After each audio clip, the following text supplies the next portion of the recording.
The DVSA, otherwise known as the Driver and Vehicle Standards Agency, are making changes to the MOT rules, regulations and process, and they're starting at the end of this month, February 2025. They're making these changes in the hope that they can prevent MOT fraud or fraudulent MOTs, or something that they call ghost MOTs. Obviously, decades ago, we also used to know them as bent MOTs. Some MOT inspectors, depending on where they are, if you pay them the right amount of money, will actually supply you with a pass certificate even though they've never ever seen your car. And this is the kind of thing that the DVSA want to crack down on. One of the ways they're trying to crack down on MOT fraud or fraudulent MOTs is by adding a new section into the MOT itself. Now, you wouldn't think it would cost us, the motorist, any more, because it's just another section adding in an MOT. However, I have seen some comments from registered MOT inspectors saying as it adds a few more minutes to the length of the MOT, they may well consider charging more for an MOT to have your car made checked to see it is road legal to use on the road these days.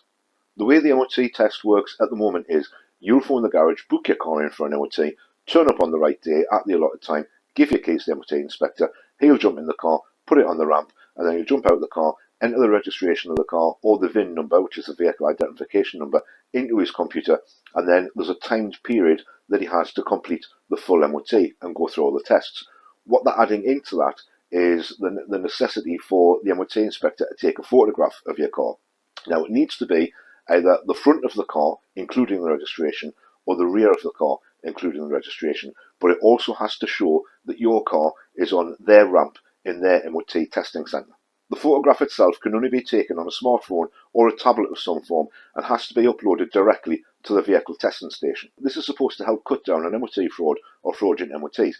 Every time your car is MOT'd, it will have a photograph registered against it on the day at that time. Presumably the photographs will be date and time stamped as well, and that will prove to the DVSA that your car was actually at that testing station on that day at that time and had a full MOT. Hopefully it passed and you were able to drive it away without having to worry about any of the work that needed doing on the vehicle. However, whether this is a step in the right direction to prevent MOT fraud and fraudulent MOTs, who knows? It is coming out as a trial to start with, and it does come into practice at the end of this month or the beginning of next month. And as it's only a trial that's going to be running to start with, it does mean that the DVSA will be holding all the personal details of the particular MOT inspector involved in the trial on their file for a maximum of 3 years before they delete it when they no longer need it.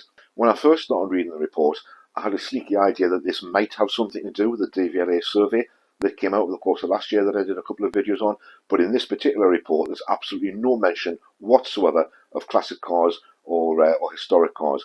So this time round, this relates to every single car on the road in the UK these days that actually requires an MOT test. And just in case you're watching from somewhere outside of the UK, when I say MOT test, it actually stands for Ministry of Transport, and it's a test to make sure that more vehicles are safe to use on the road and roadworthy themselves.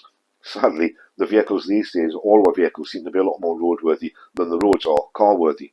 The MOT test itself is something that all vehicles on the road in the UK need to go through yearly once they reach their 3rd birthday. So as the car becomes 3 years old, it automatically requires to be legally MOT'd, and that carries on until the end of life of the vehicle, or when the vehicle currently gets to be 40 years old, and then it becomes MOT test exempt. Or at least at the moment, that's how it works. If you'd like more information on how they're changing the MOT at the end of this month, leading at the beginning of next month, just do a search on Google for New MOT Rules 2025, and it'll all come up and you can have a read through it for yourself.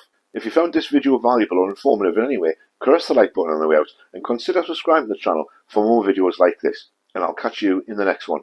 Bye for now.